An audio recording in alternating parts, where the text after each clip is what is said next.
Hello, everyone, and welcome to our Summer Scares 2021 panel with the young adult authors. I'm so excited to have everyone here. Before we get started, just a few quick comments about what you can expect. We're going to have a conversation for about an hour, and we're really excited to share it with all of you. We are talking about Summer Scares, and there is in the description a program guide with way more information about everything we're talking about and the books, including biographical information about these authors and the other categories of authors, book discussion questions for every book we're going to be talking about today, read-alikes, and programming ideas. And all of those are brought to you courtesy of the Springfield Greene County Library District from Missouri. And all of our sponsors are going to be thanked in the description, so please look there. And now, without further ado, I would love to introduce you to our authors this year for 2021 Summer Scares, the authors of the YA selected titles. The titles and the authors are The Marrow Thieves by Cherie Dimaline, Dancing Cat Books, 2017. The Diviners by Libba Bray, Little Brown Books for Young Readers, 2012. And Undead Girl Gang by Lily Anderson, Razorbill, 2018. And we're going to start in that order with Cherie first. I want to ask each of you to introduce yourself to our viewers. And please let us know about yourself as an author and really specifically the titles we chose, but please share all of your books that you want to share with people. So Cherie, please go first. Great, thank you so much. So I am Cherie Dimaline. I live in my traditional territory on the Georgian Bay in Ontario, and that's about 2 hours north of the city of Toronto. I write novels and short stories that always in some way intersect with my identity as an Indigenous person, and that magic and survival and the legends that I grew up with. My last novel, Empire of Wild, was about this wolfish creature, kind of a trickster that is known as the Rougarou, and he lives and haunts the roads of my community. But the book chosen to be part of Summer Scares is The Marrow Thieves. So The Marrow Thieves takes place in a potential near future where cataclysmic climate crisis has changed the shape of the known Earth. And there's been a lot of sickness, pandemics, and relocation. And perhaps the most impactful change that's happened is that people have lost the ability to dream.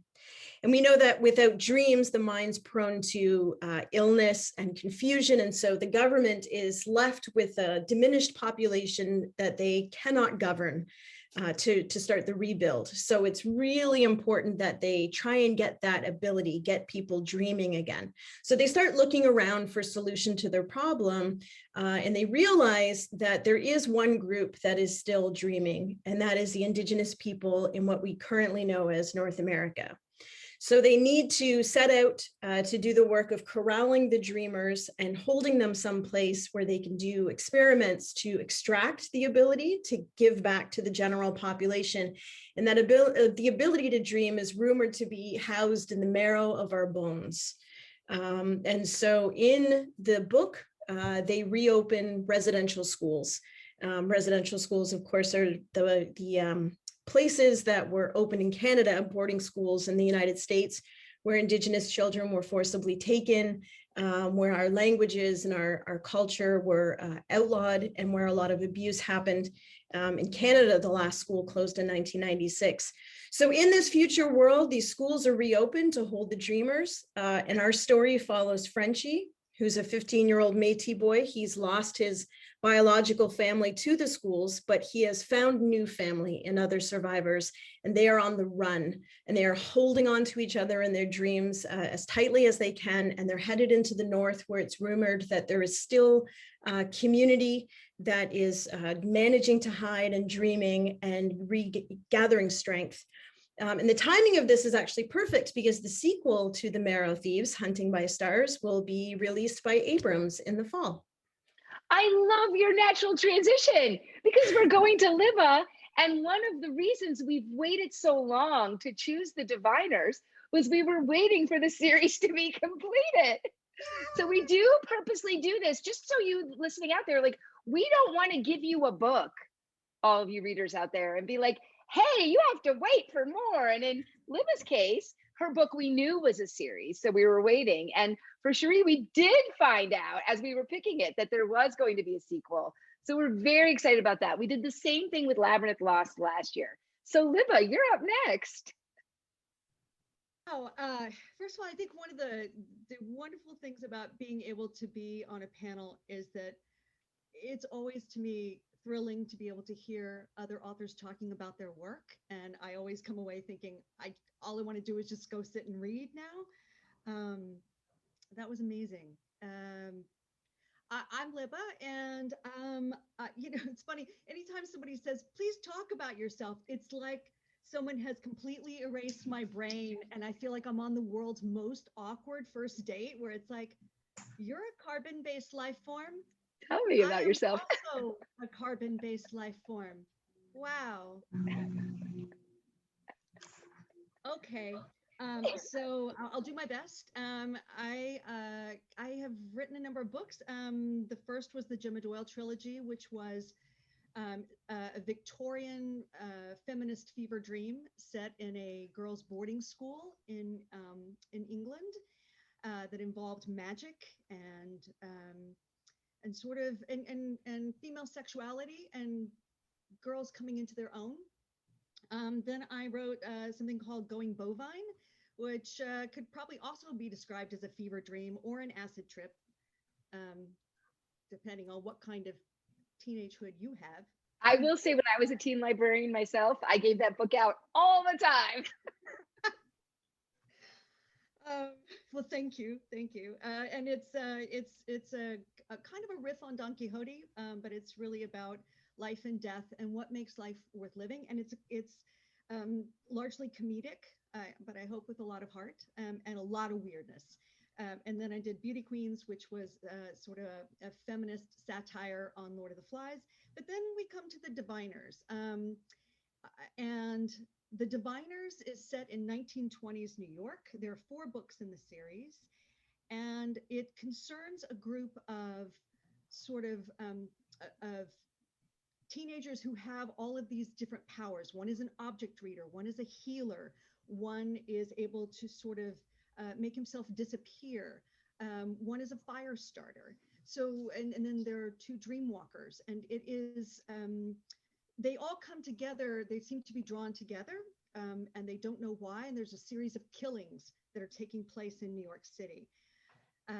And so as they're trying to figure out what their powers are and why they're coming together, it's also sort of an exploration of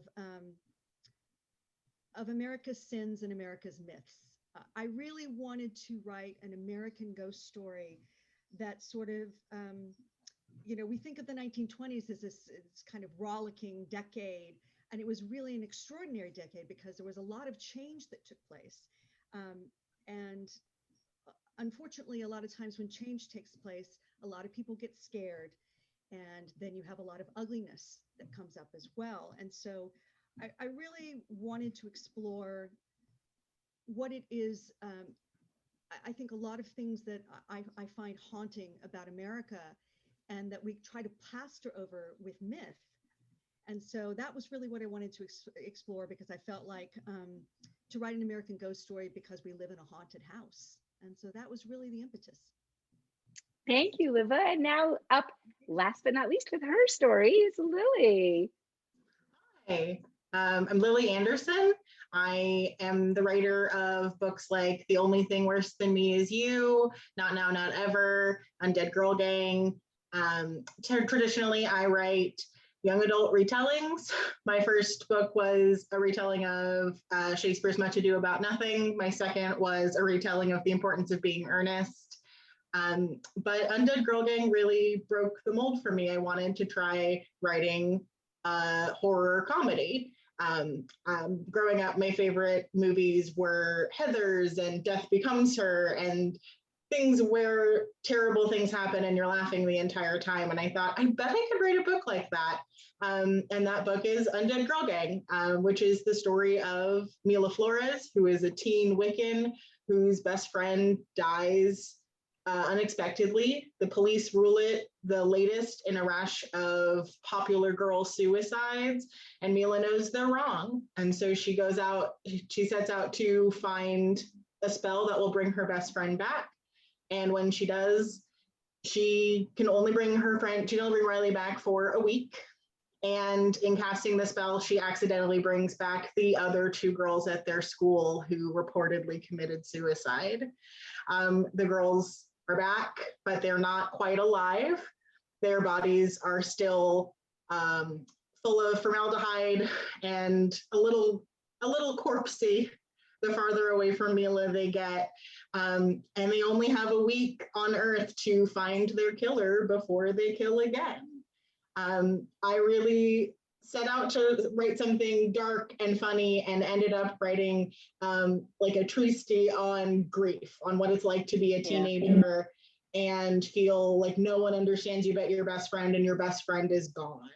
And yet at the same time, it is still the book that I wrote that makes me laugh the most. So I hope you all enjoy it. I love how each of you captured I guess it's more us capturing why these books work so well together, because although they are different, you could hear things that sort of come through all of them. But especially, we always look for books that have a range. And I feel like this category has a nice range because we want to capture all different types of readers. And Lily, I absolutely agree with you. We first identified your book because it was dark and funny. It was horror, it was funny, but it's about so much more. And then reading it in 2020, I think it was even more. There was even more there about loss and grief. And I have two teenagers, so I totally understood that in 2020 even more. Speaking about the teens, I really want to start, because I think this category is a little different than the adult and the middle grade as we're going to do it, because teen books, and I was a teen librarian for many years, speak very much to the emotions and the experience of being a teen. And we have a lot of teens watching this. And some of them I know, because I was one of those teens, want to be a writer. So before we talk about horror a little more in detail and things like that, I really want you to talk about how you started becoming a writer, and who were your influences. And if you're willing to share, what's the very first thing you remember writing, no matter how embarrassing that may be? We're going to go first with Libba this time. Okay. First of all, I just have to say that I'm in love with the hashtag it's a platypus. And the other hashtag now is a little corpsey, which sounds like the Stephen Sondheim song that I've been long waiting for.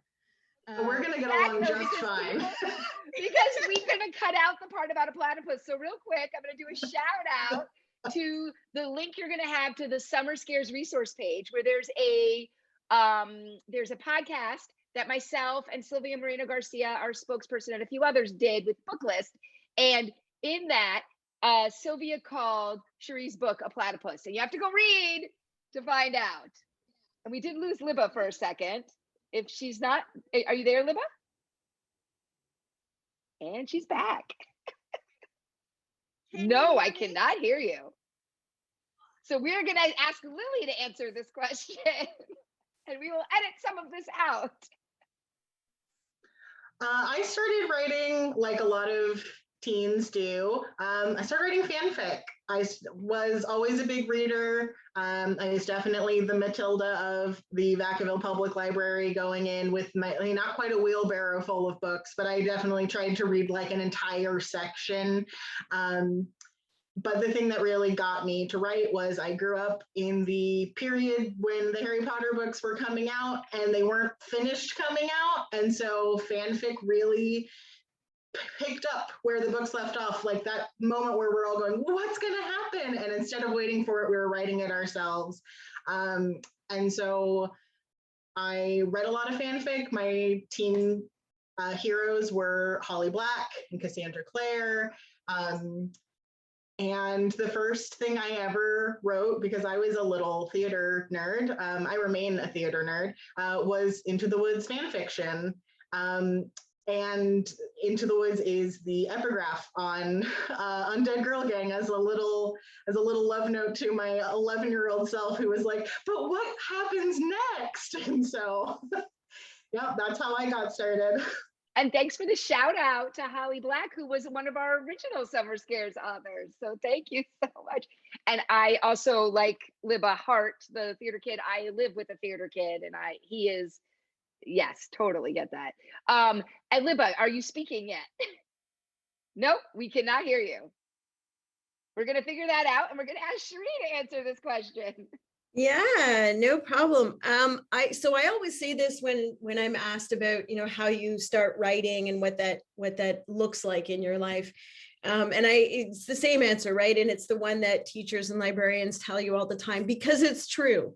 Read everything, read voraciously, read diversely. Reading is the best way to learn how to write.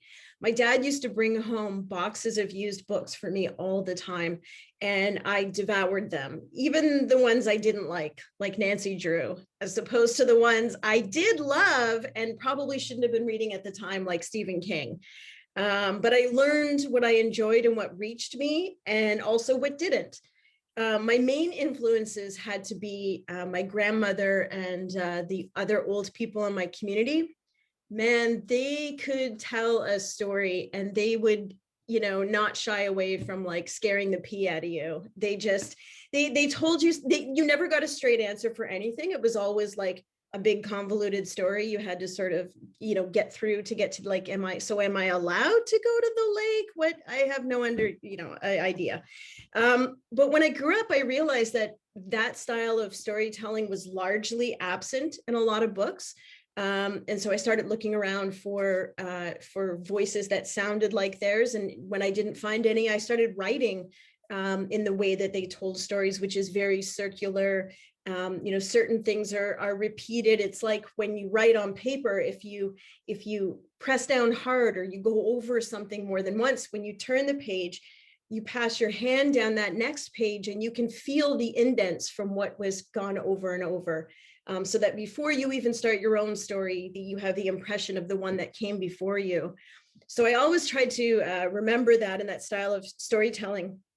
When I got to high school, I really just volunteered to write for anything. And it was probably horrible, but the yearbook, newsletters, community newspapers, whatever I could find. I mean, it's better now, there's God, I'm so old. Now we have the internet. And there's so many more opportunities, and I say go for it, right? One of the things that I've learned in talking to editors and publishers is that, they look at literary publications. They check out things that are online. It's great if they can recognize your name when you're trying to get their attention later on. I guess the first thing I remember writing, and I was writing just all the time. It was ridiculous. It's actually where I think I started with tattoos, because I used to write on myself. If I didn't have paper, I was like, no problem. I got skin. I got the bottoms of my shoes. But I do remember in second grade, I was supposed to be doing a math assignment. And I wrote this very short, terrible short story about a dragon that lived behind my house. There was woods behind my house. But I had this great teacher who immediately recognized, okay, math isn't maybe for this kid. We'll go over this later, but gave me marks for this story. So I was very encouraged, although she suggested maybe do that at a different time of the day and not when you're supposed to be writing tests. Yeah. That's a great story. Okay, I have to shout out first the Into the Woods fan fiction. I love Into the Woods, and the idea that was an early start for you, Lily, is so amazing. I really want to read that. I want to know what no one is alone. And then Cherie, hearing you talk about the impression and building upon what has come before, I got chills. I was just like that is beautiful, and you're right. And it's God, that was beautiful. So yeah, I guess. So the first thing that I ever remember writing and I was in love with horror from an early age. The first thing I ever remember writing was in Mrs. Caulfield's 5th grade class. I had to write a Halloween story. And I was reading things that were probably deeply inappropriate for me at that age, because my mother, who was an English teacher, she never censored anything, which is great. But I was also reading these really gnarly horror comics that was just like decapitation and and I was reading them. But then again, I was also raised in the church, and I feel like there's really nothing scarier than the Bible. Just like, wait, God can do what? And he can, oh, okay, just don't tell him where I am. So I wrote this story that was about vampires, and it was really, really graphic. And instead of there being a call to Child Protective Services, Mrs. Caulfield gave me like an A+, and I was like, yeah. So that was the first thing that I really remember writing. And I also am such a fan of reading everything. Read across genres, read everything that you can get your hands on. But in terms of like how I became a writer, the story is this one, which is that when I was 18, it was like 3 weeks after high school graduation, and I had a very serious car accident that almost killed me. And in the car accident, I demolished my face pretty much, and I lost my left eye, and I was in the hospital for a while. And in the fall, so this happened in like June, and in the fall and at the end of August, I was determined that I was going to go to college. And of course, it ended up being the worst year of my life.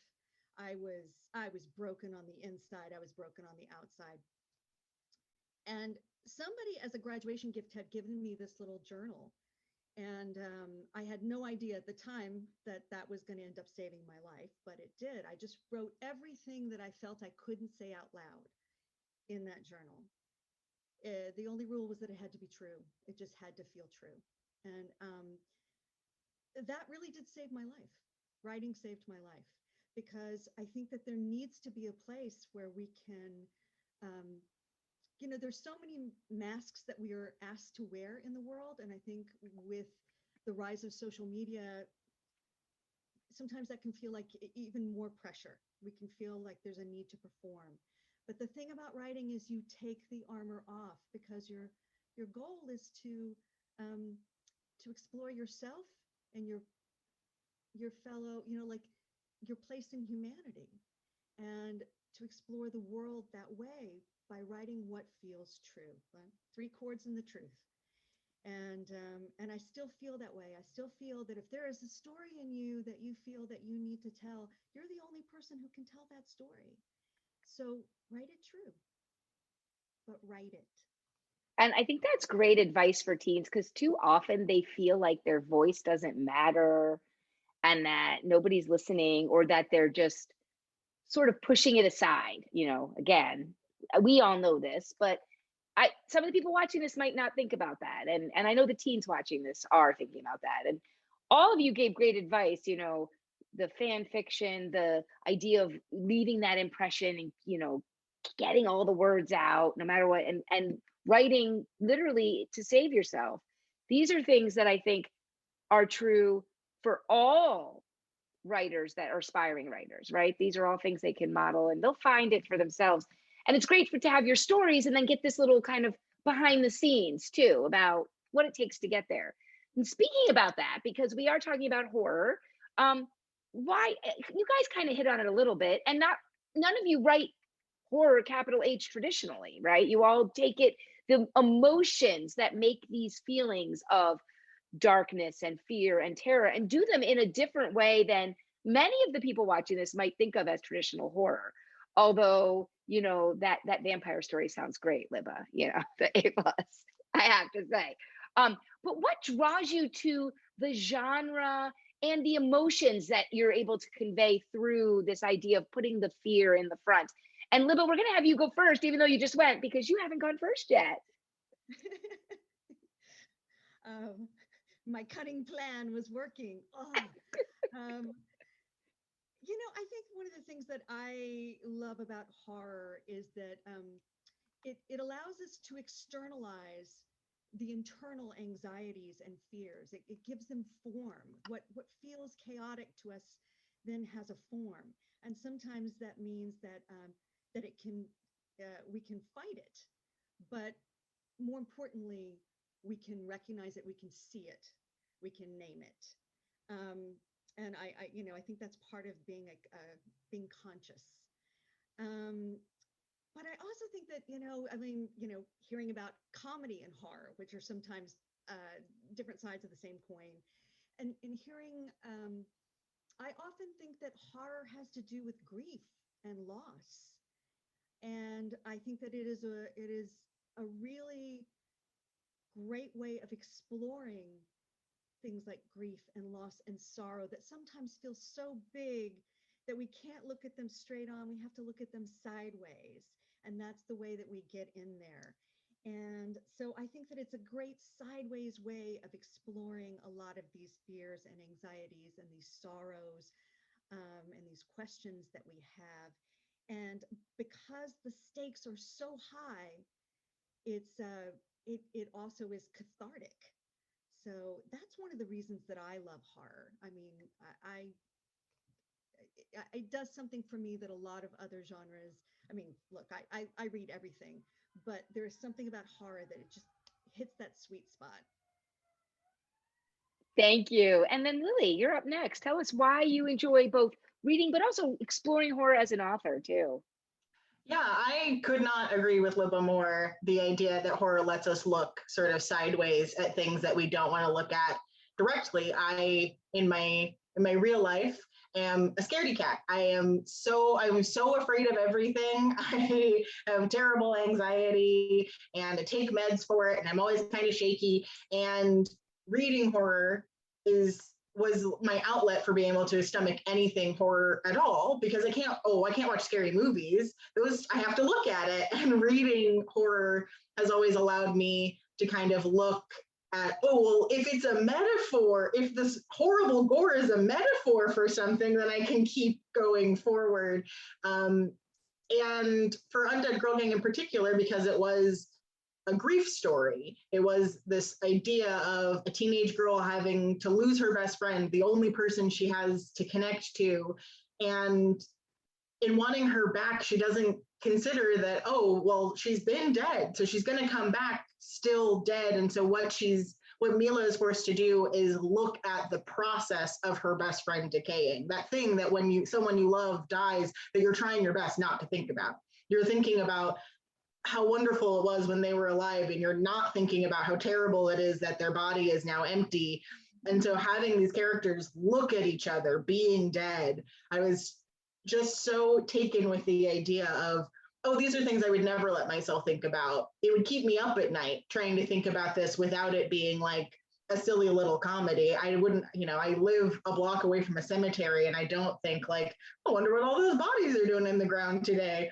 But I then wrote an entire book that is like, well, this is step by step what a week's worth of decay would look like in a person. This is how a body is processed in a funeral home. And it was just, it gave me the ability to look at something I didn't want to look at. And I think that our sadness, our mortality, these things that we have such huge questions about, being funneled through our fear, sometimes the gore makes it easier to look at than the actual terrifying thing of, I just don't know. I don't know what's going to happen when we die. I don't know what it feels like to get my head cut off. But maybe looking at it straight on through a book can make it a little more palatable to not know. I do have to say, those details you added about the formaldehyde and the body, that is something I hadn't seen in sort of zombie literature. I mean, because this is a type of zombie story in a different way. And that was pretty cool as a reader. That is a little thing that most authors don't take into consideration. And I actually liked that part of it. It reminded me a little bit of Mary Roach's book Stiff, which is a nonfiction book about death and the body. And it is a great read, a crossover for teen readers too. So those of you who were intrigued by Lily's discussions of the body, should go check that book out also. I'm always giving rec, sorry. Oh, And Lily's a former more, librarian, she knows. I do. There's nothing more body horror than the human body. No horror novel is ever going to come up with the stuff that your body just actually does. So nonfiction books about the human body are the grossest thing you can look at. But it was a nice addition and a really interesting sort of, it was something original that we haven't seen. You know, you think, oh, I've read this story. I mean, those kind of things add something to it, a reality. Cherie, it's your turn. What draws you to these dark emotions? And you explore them in all of your books. Yeah, so I have to agree first, Libba, the idea that horror is a reflection or sort of the literary version of anxiety rings so true for me. And like Lily, you know, I have anxiety disorder, and I think that's one of like the requirements to be a really introspective writer is like, you need to be super sensitive to everything in the universe. So, you know, reading horror is, I think, the closest I've ever come to seeing an articulation of what it feels like to be inside of sort of this cyclone of anxiety. So it becomes comforting almost because there's that familiarity. And I love, Lily, when you're talking about, you know, being scared in real life and watching things. So here's what I do when I'm watching anything that's scary or even awkward, which I can't do, right? I'm like, oh God, I'm going to emote too much. I can't see this awkward confrontation. Like I cannot watch, you know, television talk shows because who knows what's going to happen. So if I'm going to watch something that is scary or awkward, I will watch it and then turn the sound off and just read like closed captioning because I can either hear it or see it, but not at the same time because then it's just too friggin' much. So I love when it's in a book that it is, I mean, you are in charge of that. You are in charge of how it's going to be digested. And I would argue that it probably makes it even scarier because you are putting your own most horrible thing onto the description. It's like, you know, the story and the words that's sort of the cup and you're like filling it with your own kind of poison to take. So it becomes more cutting, but also you're able to take it in. I think for me, horror and difficult, like the darkness is interesting because to tell a successful story, you have to access your reader. And then you have to, you know, suspend their disbelief. And so horror breaks down and pushes in past people's barriers because it uses one of the most primal and direct emotions, right? Fear.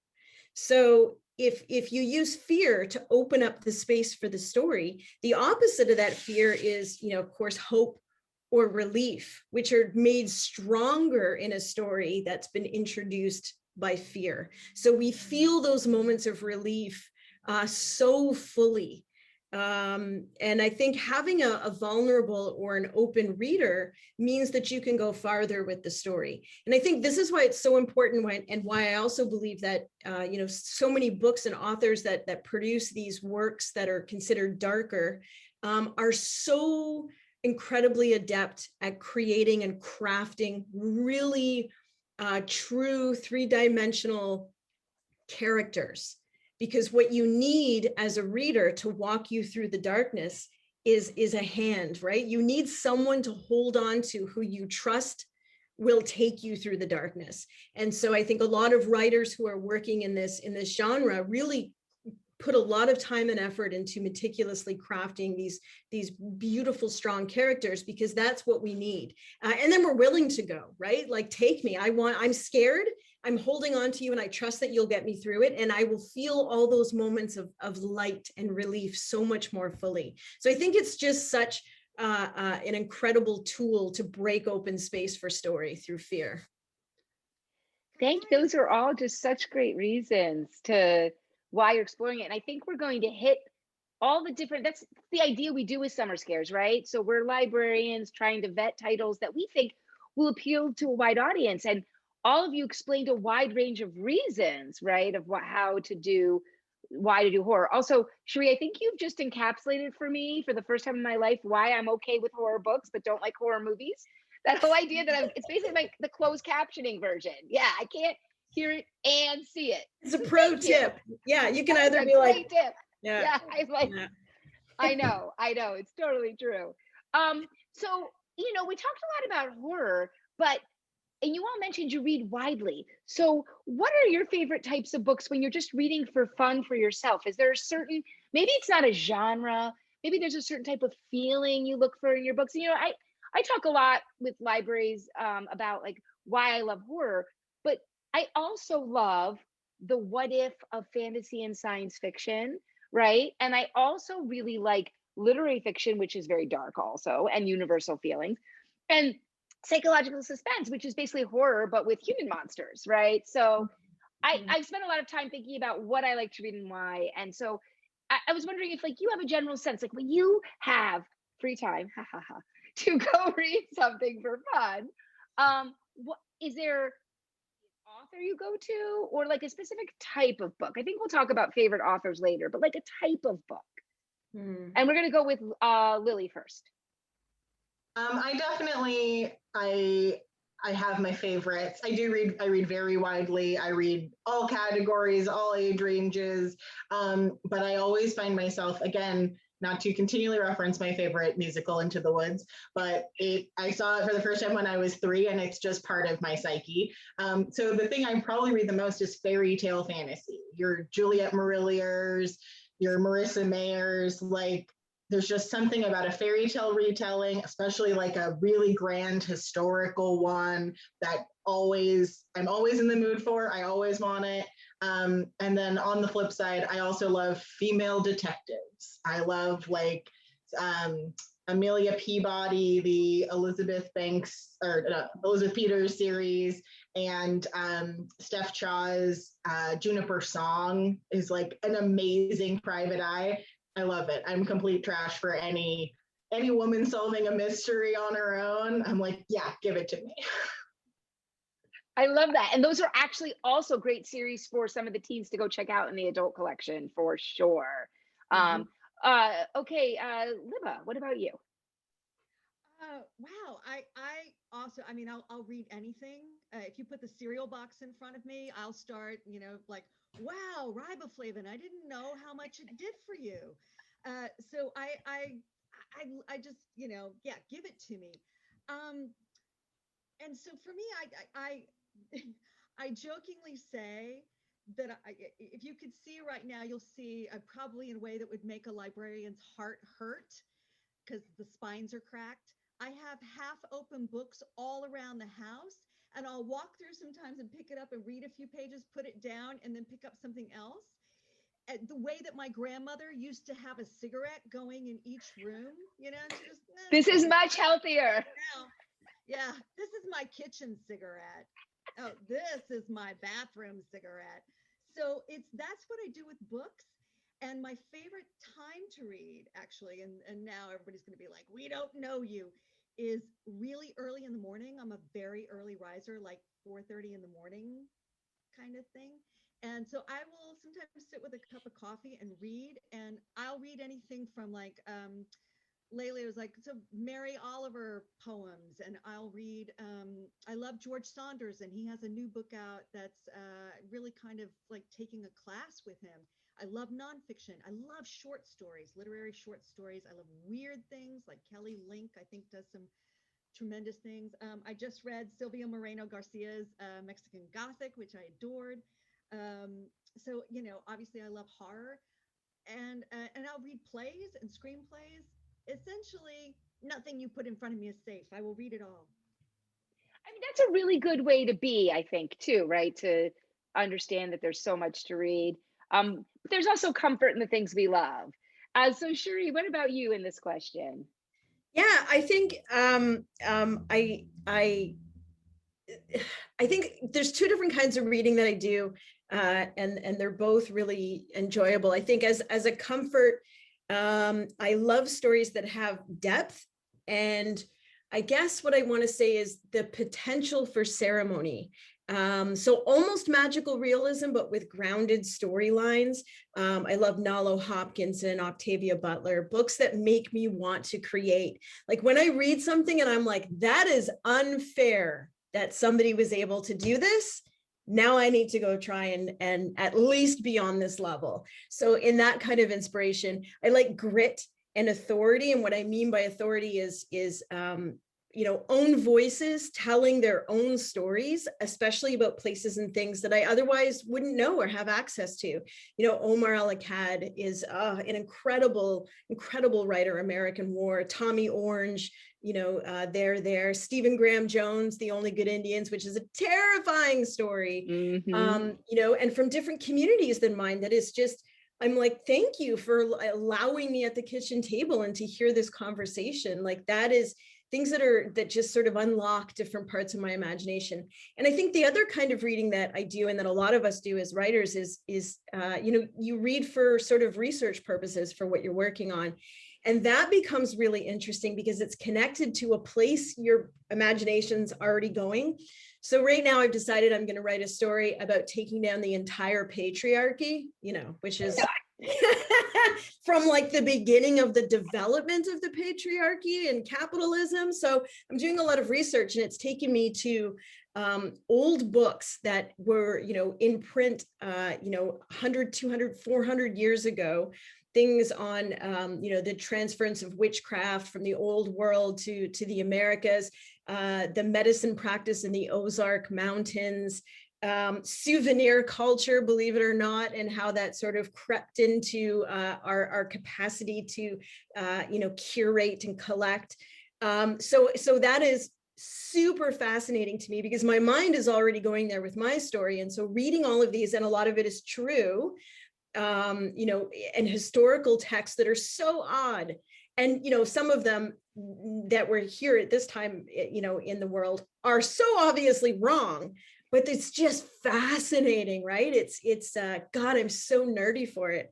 And I've just discovered, because I've started doing, adaptations of my work for screenplays and scripts. And man, I just had no idea. I really didn't. I was like, things magically appear on my TV, and someone is, there's just a bunch of men sort of sitting around a table somewhere in LA and dress shirts and shorts, just making decisions. But these are like beautiful literary, like it's really is, they have so many more tools because they know, they're writing the words and giving direction too.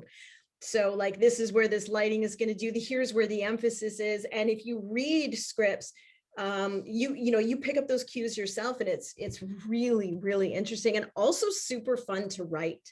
I would suggest, teens, especially if you're taking in a lot of that media, try writing it. It's fun. And it also pays a lot better than writing books. Books are the best. Books are number one. But, if you're looking at a jet ski, you might want to check out some TV jobs. It's super interesting that you bring this up too, Cherie, because one of our adult authors, Alma Katsu, this year. So she is currently working on adapting some of her work to the screen too. And she's talked about this. And she's talked about, like, she not only is an author, she was a real life CIA agent. And she's like, I was a CIA agent, then a writer, and this screenplay stuff is hard, So you're absolutely right. It's different. And even for so one of our sponsors is the Horror Writers Association, obviously, and we have a category for screenplay for the Stoker Awards. And as a voting member, I'm always, we're able to get our hands to see them. And I, think about, well, what did I watch that I liked? But then you really have to look at the screenplay to see, did the screenplay do that? Or were they just like fantastic actors? Yeah. And there is a difference, right? There is, and you have to think about those things. I've read some of Jordan Peele's screenplays and Taika Waititi, and the genius is there. I'm like, I mean, I love these actors that were in it, but it's right there. And which also kind of it makes me angry, because I'm like, how did you do this? I want to figure it out, and I want to do it. Yeah. But guess what? You can figure it out in your next book or your next screenplay. That's a great thing, right? I'm all about inspiration by peer pressure. Everything's a competition. Go for it. Oh, I thought you was bringing that up because you brought up Stephen Graham Jones. Oh, wait. the words do things at their houses that they don't do at my house, you know? And yeah, like when you read, I mean, I've also been adapting stuff, and the art of the screenplay is like, wow, this is like visual haiku. How do people do this? This is amazing. And how do you do it in such a beautiful, poetic, economic way that also gets somebody from one place to another? And it's, and I'm just curious, like, does that, because I find that that's making my brain break open for novel writing. It's like, oh, I'm now thinking in all new ways. Yes, yes, and that's been my experience too. It is. My writing has become more cinematic. Like I'm suddenly thinking about the playing field, and so I'm thinking about sentence structure and tone and the cadence. But I think about it differently now. So it's like, if I write these sentences shorter in a way that when the reader is reading them, it makes them a bit breathless, then they will feel how these characters feel when they are running. And then I'll throw in like this long labyrinthine sentence where, in order to really read it, you have to sit for a moment and breathe through it. And that will bring you to a place of calm. So it's about more of this overall conducting an orchestra, but then also playing every instrument. I mean, it's not the easiest job in the world, but it's fun. Now I can't wait to see what each of you write after talking to each other too, because I'm going to see pieces of like all of you learning from each other in here. Speaking of though, all this fun too, you guys choose to write to a teen audience, which, I was a teen librarian for many years. Like I said before, I have 2 teenagers at my house. Well, one is in college, but still a teen for another like 14 months. And not everyone appreciates writing for that audience or appreciates that audience, but obviously we are all connoisseurs and appreciators. So why do you like writing to a teen audience? Because I believe all of you pretty much only written to a teen audience, or at least mostly. So Cherie, if you can go first. I know you just went last, but yeah, no, that's okay. I write adult fiction as well, and primarily, and the Marrow Thieves was it was a question that was asked of me where the publisher was kind of like, is this YA or is it adult? When I had sort of put in the first draft, and you guys know the first draft is like, I rewrote that thing 11 times, you know what I mean? Like it was like, yeah, that's a great first draft. I mean, I got to email it out and say it was done, but please, nobody published that. That's actually, that's important for teens to know too. Like these books don't just come out of nowhere. Oh yeah, no. And so Lee Miracle, who's a very prolific writer and storyteller from up here, explained it to me. She said, the writing, the first draft, that's the dream, right? That's the just like open the vein, pour it out. That is just the fever dream, right, of it all. And then the drafts that come after, that's the craft. And you have to love both, and you have to be open for both. But I think so I made a decision for the Marrow Thieves for it to be YA, and the difference to me, and people had this discussion and they said, well, is it because the protagonist is young? And I said, no, because I've had children in adult books telling their stories. Mm-hmm. The difference to me is, and this is the beauty of YA, is that writing in that area, in that section, is this, you write it the same way you live life during that time, which is emotion first, which is running down the hill, full tilt, chest out, ribs open, just windmilling your arms, touching everything, touching nothing, trying it all, and feeling things first. So you get rid of that sort of lofty position, that I would take writing adult fiction, where I'm like, I'm gonna have some interior dialogue about the philosophy of this potential decision. Or I'm going to write it YA, where somebody is heart first barreling into this, and it's going to hurt. But oh man, life is such a beautiful struggle. And so it's a different point of view. And it also, for me, because of the particular story that I was telling, I wanted young people to have it because it was for them. It first and foremost was for young Indigenous people. And then, this crazy thing happened where it kind of blew up, and now it's being taught in a lot of schools. But young readers are passionate, and they're engaged, and they're reading to educate themselves, whether or not they say they're educating themselves, because that's a whole institutional thing, but they are learning. And when they make the choice that that is what they want to consume in order to grow at a time when everything is growing and changing, what an honor that is to be a part of that food that they're taking in at that time. That's going to help them build their own decisions. That's so scary and beautiful to me.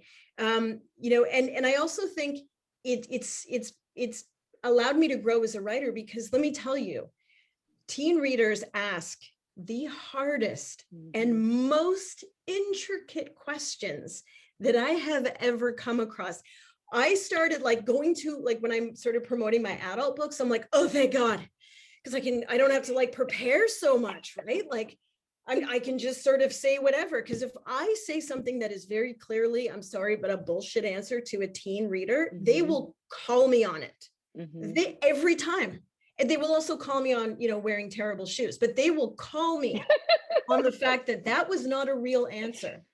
And so it's so fascinating to me that, you know, they're truly, to me, the most engaged, passionate readers. And it's such an honor to hold their attention. And let me tell you, they love you right back, right? Like, you know, you're at a YA event at a bookstore when there is a lineup. Yeah. And when people are talking excitedly, people are wearing things from the book, and there's all these excited conversations. You know, it's a YA author that's there with their YA book, if that's the crowd that you're seeing at the bookstore. So it's just, I had no idea until I wrote YA. And now I honestly, I don't, it's hard to go back to, you know, adult. I shouldn't say that, I have more adult coming out, but you know, YA is like the best, the pinnacle, really. I'm glad you went first, Cherie. You gave a nice advertisement too, because a lot of library workers and parents are nervous to give horror, for example, to teens and children. And you just gave a great reason why they shouldn't be. Lily, what about you? Why do you enjoy writing for a teen audience? I think, kind of building off of what Cherie was saying, like, teens are voracious for the truth. They want it more than anyone else. The older you get, the more you're kind of like, I'll take a nice lie. It should be really nice, but I'll take it. And teens are like, I am going to see the truth of the universe. I and I alone can see exactly what is wrong with everything around me, and I'm going to change it. And they have, your teen years are just this precipice of absolute optimism at odds with absolute anarchy, where you're just like, I think the world could be an amazing, perfect place, and my life could go all these different ways, and I'm so mad about it. And I love writing in that space. I love that moment when you're writing YA and your characters don't have any limits. They don't know what they can and can't do, because to them, it's still like, it could be anything. They could wake up tomorrow and be an astronaut or a prima ballerina, and it wouldn't be too late. And I think that's why you have so many adults who read YA, because they love returning to that feeling of like, oh, I have to go back to school for another 7 years if I wanted to change jobs. And teens are like, I could do it. I've got nothing else to do. I could do it tomorrow. I could watch a YouTube video and be an expert. Like, they're just so capable. And I love that. I wrote my first adult book, which is coming out from Disney's new adult press, Hyperion Avenue, in October. And the whole writing process was just these three main characters going, I'm 26, it's too late. I don't know what I could be. And meanwhile, I'm in my 30s, like, you don't even know. Oh, it's gonna get so much worse. And then I went back to writing YA, and my characters are like, I'm gonna fight an interdimensional monster that feeds on my feelings, and I'm gonna win. I was like, yeah, it's just such a joy to get to even to revisit that space, to kind of borrow teen optimism, to get to remember what it was like to care so much and to feel like the people around you cared so much. And yet at the same time feel completely ignored by society, because at least for me, I was a teenage girl, and you feel like none of the adults remember anything about being a teenager. And so, like, Undead Girl Gang, because it's about grief, there are no parents present on the page. It's just this feeling of my main character being like, no one can see how sad I am. And that I also really remember, where it's that flip side, that anarchy of just like, you can't see it and I'm gonna make it your problem. Like, I love that. I love how big teen feelings are, because our feelings stay that big. We just forget how to express them as loud. I love your point too about why adults like reading YA to recapture that feeling. And I'm thinking, I read YA a lot more when my children were younger and I was working as a teen librarian, and I haven't been reading it when they're teens because I'm living a lot of that stuff you're talking about. Like, some of what you said sounded like our dinner table conversations, you know. But now I'm like, oh, well, I've got one on her way out, you know, out the door, and one going there, my son, and I'm going to probably go back to that teen literature when I miss that. So that's great. And what about you, Libba? Why do you write for the teen audience? First of all, I'm like totally in love with y'all, and I'm thinking of Cherie talking about like when your chest out, you know, arms freewheeling, and then Lily, what you just said about because your feelings stay that big, you just stop saying them out loud, and I felt like my stomach just went. Yes. And that's the truth. We never stop coming of age, or we don't have to. The only, I mean, like some of the only miracles I know are the fact that we can grow and change. And as was already said, you never do more of that than when you are a teenager, like it, because everything is new. And I think also to me, there is that sense of, you know, you've kind of been told who you are for a long time through childhood. And also, I think that people idealize childhood. You're powerless as a child.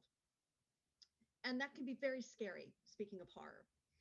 And so there is something to me about that time when you were a teenager and you start to go, wait a minute, and you start to really build a self, and it's exciting, and you are separating from your parents and what you've been told, and you are able to really kind of come into yourself. I find that exciting. I find that really exciting. And I think also, I mean, I also say that teens have a bullshit meter, and they will use it. And for me personally, that makes me feel safer. When I'm in a room where we're gonna like, yeah, we're gonna talk honestly, that actually makes my anxiety go down. It makes me feel safer. When I feel that I have to be performative or I have to put up some kind of facade, I start to get very anxious. And it's because it's suppressing all of that. And so to me, the idea that here is this literature in which we are going to say, yeah, we're going to put all that aside and we're going to be really, really honest. I also think that people do tend to as you were saying, Lily, tend to dismiss teenagers in terms of what they know about politics. They're very politically, you know, interested and engaged because the things that we're screwing up now are the things that they inherit. And so, you know, I just it's funny right now. I'm actually, speaking of researching the punk movement in Berlin in the 80s, which kind of led to the fall of the Berlin Wall. And to see the power of these teenagers who just defied the state, even when they got thrown in prison and they were told that playing punk was illegal, and what it led to. I mean, to me, that is tremendous. And so yeah, I absolutely love writing for this age range. And also I have to say that I had very tumultuous teen years. So I've never forgotten what it feels like. And I try to bring that to everything that I write. I just say, again, what's true. Thank you so much, everyone. We're going to start wrapping things down with just a couple of one more question and then some ending comments. This is your chance to suggest your favorite authors, the authors you want the people listening to go out and read. So upcoming books, people they've never heard of, or maybe, you know, people they've heard of, but, you know, Libba says I should read this. So just authors you'd like to promote. I know Lily mentioned a few already. You want to go first and add a few more? Sure. The last horror book I just finished yesterday that just blew my socks off was The Holo Places by T. Kingfisher. I have read that, yes. Everything by T. Kingfisher, a lot of hers, I mean, you might know her as Ursula Vernon. That's her sort of her alter ego. But anything that she is publishing under the name T. Kingfisher, she does some amazing self-published fantasy that way, and then she started doing some horror novels. And The Holo Places is a retelling of Blackwood's The Willows, or The Willows on the Danube. It's amazing. It's so scary. It's one of those books that even during the day, I was like, I'm going to read this in a sunbeam outside and keep my eyes real wide. And if it gets even a little bit dark, I'm closing it. I just can't recommend her enough. And then in YA, there are so many just brilliant authors who are doing brilliant own voices things. Nina Moreno has Don't Date Rosa Santos, and her next book is coming out in October, Our Way Back to Always. Taylor K. Mejia has We Set the Dark on Fire, and its sequel, and the Paula Santiago Rick Riordan series. Just amazing, wonderful, beautiful books by great people that I can't recommend enough. I do want to say something about The Holo Places because it goes back to something we talked about. I don't remember who said it, but I believe it was Libba, but all horror has this kind of coming of age theme. And in The Holo Places, although she's a grown up, the main character, she's definitely at a crossroads in her life. And let me just tell you, this is a great book for teens. I have read it. I reviewed it for, I can't remember what library publication, but I did, and I loved it. It is the frame is she's helping her uncle at his sort of oddities museum. It's like all these macabre things that he's collected, and this other world that is terrifying is literally on the other side of the wall behind one of the creepiest things in this museum. And I also really appreciate this, which I think a lot of adults think teens only want romance in their books. One of the best things about this book is the friendship between the main character and the young man, who I believe is gay, but that doesn't really matter. But I think they put that in there just so you know they're not going to get together, who runs the coffee shop that she goes to. And they go on this adventure together, and their friendship is just, it was so great to read a book about a male-female friendship that had nothing to do with romance, and that was truly, they loved each other and they were helping each other through this very, very scary story. But also I loved the museum. I just have to say that. Yeah, no, for anyone who was a big fan of Gravity Falls and wanted it to be even scarier, which it definitely was pretty scary for a children's cartoon. If you wanted it to be like Lovecraftian without any of the negativity that comes with that phrase, this is the book for you. Thank you. Sorry, side note there. Cherie, what about you? What authors, especially because one of the reasons we were excited to include you is we hadn't had any non-American authors before too. And by having Sylvia Moreno Garcia who's Canadian, as our spokesperson this year, we actually considered a lot of Canadian authors. And in the adult side, we even have an Iraqi author. We really are trying to spread the voices out. So especially for our audience, authors we might not know about that you might want to share with us. Oh, you're muted. Yeah, oh, you got it. Okay. So my first person does not need me to sort of speak praise on them in any way, and is not Canadian, but it's always bears repeating. Neil Gaiman is sort of, jumps between genres, age groups, is one of my kind of go-tos when I'm like in a slump. I'm like, maybe I'll read a couple pages of Neil Gaiman, and then I'm like, oh my God, I want to do all the things because he does all the things. But anyways, that's sort of old hat. Neil does not need to be a part of any podcast to continue. David Robertson is Canadian. Well, is not a Canadian. Lives in Canada. Is a Cree writer who does sort of middle readers and YA, and has done a series called The Barren Grounds, and is really incredible at bringing in, his community. His father's from, is from Norway House, which is, far in the north, and grew up on a trap line, and then actually, his family has experiences with being taken to residential school, but he brings in all of these different parts of his culture in this beautiful lyrical way. And uses anxiety. Is another writer who writes about and talks about anxiety, brings that anxiety into his characters, where some of the villains are essentially the protagonist's anxiety coming back to sabotage them. And so it's, he just has such incredible talent, and you just get lost. It's the kind of stories you get lost in, and then you're like, oh crap, it's midnight and I was supposed to do 8 things. Oh, well, maybe tomorrow. Jasmine Ward, who is not YA, is sort of adult lit. I just, for the 4th time, finished rereading Sing Unbroken Sing.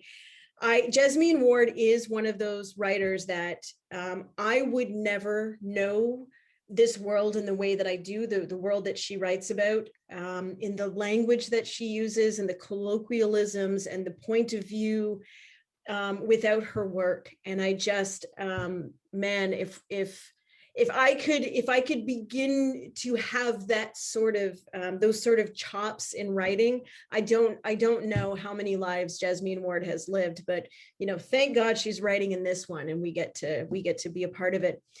J.L. Richardson is an incredible Canadian writer.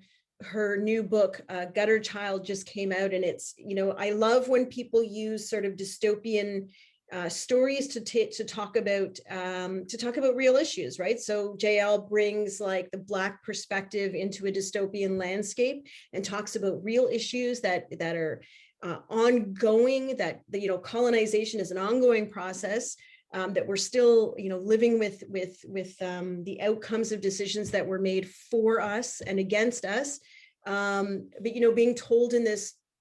Here's the thing about, and she does this so adeptly, and David Robertson does as well. When you take real issues and you sort of move them out of time, and if you put them into a future, they become more of a potential, which allows readers then to decide whether or not they are going to allow these things to happen, or in a lot of these cases happen again. So, which side of history do I want to be on? How do I want to influence it? And it allows you to really take a step back and then take a step in to the story. So J.L. Richardson, David Robertson, absolutely writers that I would recommend that are writing in YA and coming from a very specific and grounded community perspective.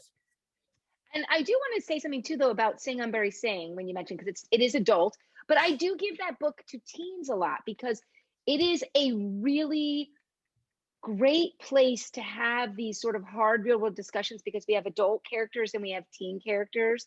Yeah. And then there is ghosts. There are very real ghosts that are physically present in the story. Yeah. And it's about a lot of serious issues: incarceration, drug use, and it's a great space. I love using that book for intergenerational book discussions, where you have adults and kids coming together, because you get to see the perspective of these very serious issues from different points of view. So, absolutely, Becky. And the other thing I'll say is, I would never shy away from giving literature to younger kids. I mean, obviously everyone has perspectives and their own sort of cultural grounding on and where they, decide what that food is, what the nutrition is. And I say, as long as you're not starving a child, then, there's discussions to have in there. But I never shy away from handing those darker subjects over to younger readers, because who is more capable, as we've all talked about, and who lives in a more tumultuous, extreme time than young people? And, we're fooling ourselves if we think, well, oh, there's sex in this book, and so they shouldn't be reading that. Really? I know, right? Really? What do you, they're just does that kid have math? The internet on their phone? Yeah. Because, you can drop that behind. Yeah, exactly. It's more about making sure. So let's be aware of what they're reading, so we can have the kind of conversations that help to support them in their taking in of what they determined they need at that time.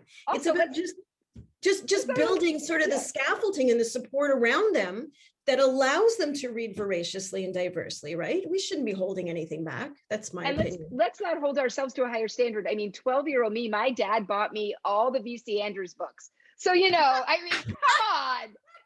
There's nothing less appropriate now. Not even close. You still became a librarian. So there. And I'm a published author of nonfiction books, so I'm very proper, right? I know, right? Libba, it's your turn now to tell everybody what they should be reading, because everyone's TBR lists have just exploded. But please make them bigger. Well, first of all, I have to say, yes, VC Andrews should be the camp rite of passage. I mean, who among us has not wanted flowers in the attic? And I was reading Helter Skelter at like 12. So I also agree that being able to, that it's not subject matter, it's the support. It's being able to talk about those things and have context and discussions. Because if we don't talk about those things, and I say this as somebody who grew up in the South, where it is practically an art form to not talk about things. And I think that's a form of horror, and not the kind that we write that is exploring things, but is the horror of denial. And God knows we've had enough of that. I'm going to make some horror recommendations. I guess, and this is adult, but Victor LaValle is always a go-to for me. And one of my favorites is The Changeling, which is set in New York City. And it is it's riveting. Like, I find Victor's work always to be page turning, but it also explores a lot about racism, and so I feel like I love Victor's work. I am also right now reading The Only Good Indians by Stephen Graham Jones, and can also say, yes, it is absolutely terrifying. What else? Nova Ren Suma, I think, speaking of YA, writes really interesting,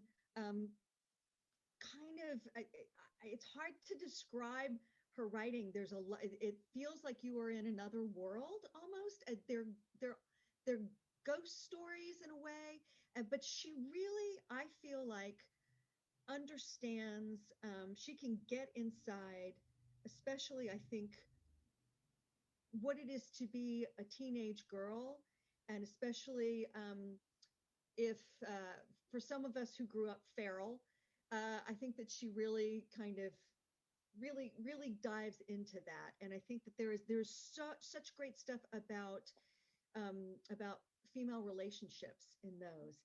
I'm trying to think of what else. I also love Holly Black. I think she's terrific. Stephanie Keane is somebody that I think doesn't get talked about a whole lot. And I feel like her work, her thrillers, I'm trying to remember, because of course I can never remember anything. I don't know where my keys are. It's a miracle I have on pants. You can't tell, but I'm going to let you know I have on pants for once. But there was a story that she wrote that was about a cult in, and it's YA, and it was in Northern California. And it's a thriller, and it's really taut, and it's really economical. And then I also just want to talking about Sing Unburied Sing. If you want to be a writer and you want to really explore, like, on a sentence by sentence level, what craft is like, I can't think of anyone better. I mean, mind-blowing writing.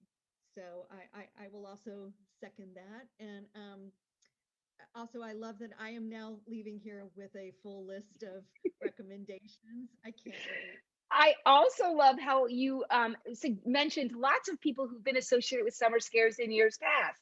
Holly Black, Stephen Graham Jones was our spokesperson last year, and Mongrels was one of our first picks. And The Ballad of Black Tom by Victor LaValle was last year's adult book. So yes to all of those things, which is leading me to wrapping this up. I want to remind everybody watching that I do have in the description a link to this year's Summer Scares information, including the programming guide with way more information, other things and interviews and articles, but also a link to past, because the past Summer Scares, this is year 3. So we have a bunch of books. They're still good, even though we picked them a few years ago. We never pick brand new books.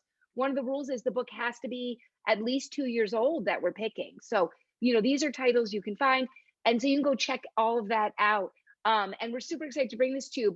And the last thing we do offer with Summer Scares is there is an opportunity to bring these authors to your library in this virtual setting. So if you use that information to contact me, I will get you in touch with these authors who might come talk to your book club or your library. And last year we had almost every author meet with the teeniest, tiniest little library in Upper Peninsula, Michigan. Like with virtual, we can do anything, right? And they read the books and they talked to the authors. So feel free to reach out to me. The information is in the description. Do not reach out to the authors directly, please. We would appreciate that. So now before we go, I'm just going to let everybody have a chance to share more information. I'll start with myself about where we can find you. So my name is Becky Spratford. I train librarians about horror. I am the co-creator of the Summer Scares. And you can find me and it's going to be I'll put all the contact in the description. My blog is RA for All, and I'm on Twitter all the time talking about horror at RA for All. So I'm just going to go around my screen. So Cherie, you're next. Where can people find you? Oh, people can find me. I guess the most succinct place is just my website, CherieDimaline.com, and it sort of has links to all my socials. I have been asked to take a hiatus on social media right now, although by the time the summer rolls around, I'll be back on there. I also lurk. Hopefully my editors aren't looking, but I am committed to, I think I have six books that I'm contracted for. So they're like, please, for the love of God, don't be tweeting everything. But I'm on there anyways. Just, I don't listen to them. You don't listen to them. I will be on social media. Find me where I will be lurking through CherieDimaline.com. I'll put that down in the description. That's adorable, because I was doing copy edits on my book, which is coming out this summer earlier today. And I literally had Twitter open in the background. I kept going into Twitter. I know, I should be copy editing. It's due tomorrow. Libba, what about you? I'm that person who forgets the internet exists, who's like, oh, Timmy, I forgot to feed you. I'm sorry. So I am occasionally at Libba Bray on Instagram, and also Libba Bray on Twitter. So those, I do have libbabray.com, but it's actually about to be under renovation, under new management. So mostly Instagram and Twitter when I remember to go on, because also usually I'm writing or reading and doing that kind of stuff. But you can always find me wherever there's food being served. Also, apparently these days where punk rock in Germany in the 80s is happening, conversations, right? I bet there's like a subreddit about that at some place. I will say, I am going to make one plug for a book that I'm reading for research, which is called Burning Down the House, Haus, by Tim Moore. And it's nonfiction. It reads like a novel. It's fascinating. Thank you. A bonus suggestion from Libba. And finally, Lily, the librarian solidarity, will let you have the last word. Well, thank you. I am Ms. MS Lily Anderson, basically everywhere, because I have a very common last name. And there are more Lilies in the world than there were when I was in elementary school and was a very special unicorn. So on Twitter, I am Ms._Lily Anderson. On Instagram, I'm Ms. Lily Anderson. And my website is MsLilyAnderson.com. That makes it super easy. Thank you all so much for being here. And thank you for agreeing to participate in Summer Scares. We greatly appreciate it. And we'll see you somewhere at the library.